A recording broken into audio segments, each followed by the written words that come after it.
اعوذ باللہ من الشیطان الرجیم بسم اللہ الرحمن الرحیم وقلنا یا آدم اسکن انت وزوجک الجنہ وکلا منها رغدا حیث شئتما ولا تقربا هذه الشجرة فتکونا من الظالمین۔ اور ہم نے کہا آدم تم اور تمہاری بیوی جنت میں رہو اور اس میں سے جہاں سے چاہو جی بھر کے کھاؤ، مگر اس درخت کے پاس بھی مت جانا ورنہ تم ظالموں میں شمار ہوگے۔ اس آیت کی تفسیر میں عالم بالا میں یعنی فرشتوں کی محفل میں ہمارے سامنے آدم علیہ السلام اور ابلیس دونوں ہیں، اور دونوں کے درمیان جنگ ہو رہی ہے۔ یہ جنگ در حقیقت انسانی ضمیر اور اس کے دل و دماغ کے میدانوں میں لڑی جا رہی ہے، اور اس جنگ میں وہی انسان کامیاب ہوں گے جو پختہ ارادے کے مالک ہوں گے، اور وہی سرخرو ہوں گے جو اللہ کے ساتھ کیے ہوئے وعدے کو مضبوطی سے تھامیں گے۔ جو انسان اپنی خواہشات نفس کا بنتا چلا جاتا ہے، اللہ تعالیٰ سے دور ہو جاتا ہے، اور شرک کی قوتوں کی پیش قدمی اسے حاصل ہو جاتی ہے۔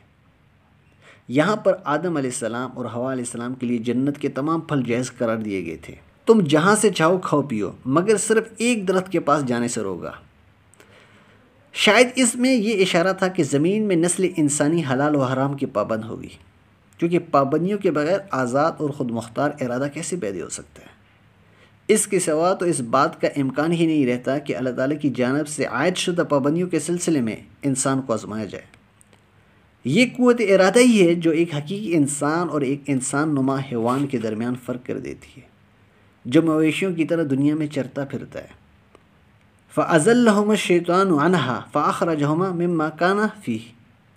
آخرکار شیطان نے ان دونوں کو اس درخت کی ترغیب دے کر ہمارے حکم کی پیروی سے ہٹا دیا اور انہیں اس حالت سے نکلوا کر چھوڑا جس میں وہ تھے۔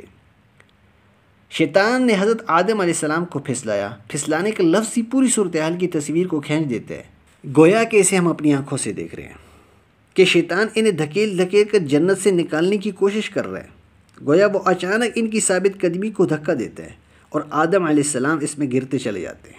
یہاں آدم علیہ السلام اور ابلیس کی کشمکش کا پہلا تجربہ مکمل ہو جاتا ہے۔